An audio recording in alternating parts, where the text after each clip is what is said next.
So while I'm staying with my mom, my mom's staying with her father, and on the phone, she's still communicating with her boyfriend from Idaho, who is now a tier 2 for the 5-year-old. His tier 1 was me. And my brother is staying in Ohio, living on his own. And we talked to him on the phone. And on the phone, we found out that he wound up getting in trouble for a 13-year-old. He told us that she was lying about it, and my mom believed him. And in Ohio, when he got in trouble for that, he was only forced to do community service, and he was on probation. He had to stay inside of his home. He had to go to work. He was allowed to keep working. He had a thing on his ankle, and he wasn't allowed to smoke weed or drink alcohol. And he had to keep going in for tests to make sure it wasn't in his system. That's all he got. And then when that was over, he wound up getting in trouble right away for a 17-year-old. And he screamed that they were making it up. He said they were making it up right away.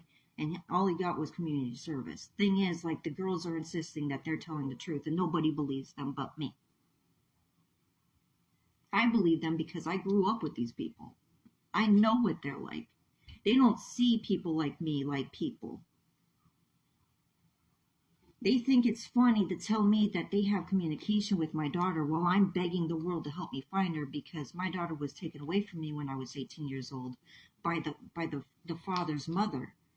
And the father's mother left the state. Like, I had to give her temporary guardianship because she brought me over to her house with Nathan, knowing our situation. Like, when we're left alone, he beats the crap out of me without even hesitating.